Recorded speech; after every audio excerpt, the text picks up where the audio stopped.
Aujourd'hui, on va s'intéresser à une transformation qui est franchement assez spectaculaire. On va parler d'une annonce Airbnb qui ne décollait pas du tout, et puis d'un coup, tout a changé. C'est l'histoire d'un studio qui est vraiment passé de l'ombre à la lumière. Alors, le décor, c'est Abidjan, en Côte d'Ivoire. Un propriétaire plein d'enthousiasme met son studio en ligne. Mais voilà, les jours passent, puis les semaines, et c'est le calme plat. 3 semaines entières sans le moindre petit signe d'intérêt. Et le bilan, il est brutal. Zéro. Zéro demande, zéro réservation. C'est vraiment le cauchemar de n'importe quel hôte.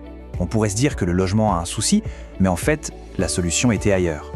Et c'est là justement que l'histoire devient intéressante. On va voir comment ce studio est passé de zéro à un carnet de réservation qui se remplit, tout ça grâce à une méthode qui mélange bon sens humain et un outil, disons, plutôt puissant. Allez, on y va. L'idée ici, c'est simple. On va décortiquer ensemble, pas à pas, la stratégie qui a permis de multiplier les vues de cette annonce par 4 et surtout de la faire enfin décoller. Au cœur de cette méthode, il y a l'intelligence artificielle. Mais attention, c'est super important de bien comprendre son rôle. L'IA, ce n'est pas une solution miracle qui règle tout. Non, il faut la voir comme un partenaire, un copilote qui vient amplifier l'expertise de l'hôte, mais qui ne la remplace jamais. Et ça, c'est vraiment un point essentiel.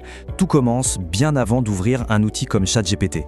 Le succès, en fait, il repose sur une préparation méticuleuse, un vrai travail de fond que seul un humain peut faire. Cette préparation, elle tient sur 3 piliers. D'abord, des photos de qualité professionnelle. Au moins 10, bien lumineuses, impeccables. Ensuite, toutes les infos factuelles, bien précises. Et enfin, une petite analyse même simple des concurrents du quartier. L'IA, pour bien travailler, elle a besoin d'une matière première de qualité. Et dans cette matière première, il y a des détails qui sont de vrais arguments de vente, surtout en Afrique de l'Ouest. On parle bien sûr de la clim, de la sécurité, mais aussi et surtout d'une connexion Wi-Fi qui soit fiable. Avec le tourisme d'affaires qui a augmenté de 40%, préciser que le Wi-Fi est stable pour les appels vidéo, ce n'est plus un détail, c'est un énorme avantage. Et voilà un exemple parfait qui montre l'importance de cette préparation. Une simple case oubliée, comme climatisation, et hop, votre annonce devient littéralement invisible pour des tas de voyageurs. C'est radical. L'IA, elle ne peut pas deviner ce que l'on oublie de lui dire. Bon, une fois que cette base humaine est bien solide, là on peut faire appel à notre copilote. C'est à ce moment que l'IA va entrer en jeu pour transformer toutes ces infos factuelles en un texte qui soit vraiment percutant. Regardez un peu la différence. On passe d'un titre super basique, presque ennuyeux, à une véritable promesse. En quelques mots, le nouveau titre met en avant les bénéfices immédiats. L'élégance, la connexion, la sécurité. Franchement, c'est le jour et la nuit. Alors comment on obtient un résultat aussi bon avec l'IA? Le secret, c'est ce qu'on appelle le prompt, l'instruction qu'on lui donne. Au lieu de juste demander « écris un titre », l'instruction a été « comporte-toi comme un spécialiste du marché local ». Et cette petite nuance, eh bien, ça change absolument tout. Pour la description, la demande était encore plus précise. Non seulement une structure en 5 points, qui va de l'accueil à la petite touche locale, mais aussi un objectif commercial très clair. On ne fait plus juste de la rédaction, là on est dans la stratégie marketing. Ok, on a le titre, on a la description, mais sur Airbnb, il ne faut pas se mentir, on achète d'abord avec les yeux. Et ce chiffre, il est sans appel. 90% de la décision de réserver se fait uniquement sur les photos. Ce qui est assez fou, c'est que l'IA peut même booster l'impact des photos. D'abord, en aidant à les organiser logiquement, un peu comme une visite virtuelle. Mais surtout, en créant des légendes. Une photo d'un canapé, c'est bien, mais la même photo avec la légende. Imaginez-vous vous détendre ici après une longue journée, eh bien ça transforme une simple image en une promesse d'expérience. Le texte est parfait, les photos donnent envie, maintenant, il reste le nerf de la guerre, le prix. Et là aussi, une approche stratégique, bien pensée, ça fait toute la différence. La méthode est simple, elle se fait en 3 temps. On démarre avec un prix de lancement attractif, puis on passe à un prix standard pour le quotidien, et enfin un prix saisonnier pour maximiser les revenus pendant les périodes de forte demande. C'est une approche dynamique et intelligente. Le prix de lancement, il faut bien comprendre sa logique. Le but, ce n'est pas de brader son bien, c'est de faire un investissement.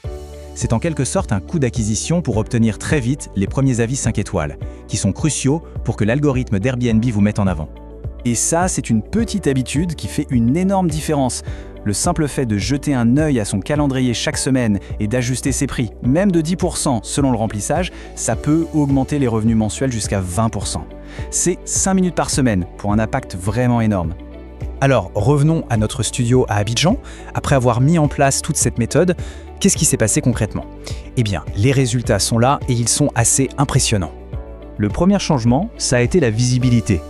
L'annonce est passée de 45 pauvres vues en 3 semaines à 180 vues en seulement 2 semaines. C'est une augmentation de 300%. On voit que l'algorithme a tout de suite réagi à cette optimisation. Et 2 mois plus tard, le succès était bien là. Le studio tournait à un très bon taux d'occupation de 75%, le propriétaire avait même pu augmenter ses prix de 15% sans problème, et les réservations étaient devenues constantes. La machine était lancée. Donc la grande leçon de tout ça, c'est que le même logement, avec les mêmes meubles, les mêmes photos, a obtenu des résultats radicalement différents. Ça prouve que l'optimisation du texte et de la stratégie, ce n'est pas un détail, c'est le cœur du réacteur. Et l'IA, elle démocratise l'accès à ces techniques professionnelles. Et ça nous amène à une dernière question pour la route. Si aujourd'hui un nouvel hôte à Cotonou peut avoir accès aux mêmes outils qu'un pro à Paris, qu'est-ce qui va vraiment faire la différence demain ? Est-ce que ce sera la rapidité à adopter ces nouvelles technologies ou est-ce que, paradoxalement, ça va nous obliger à nous concentrer sur la seule chose que l'IA ne pourra jamais automatiser, la chaleur d'un vrai accueil et l'authenticité d'un conseil humain ?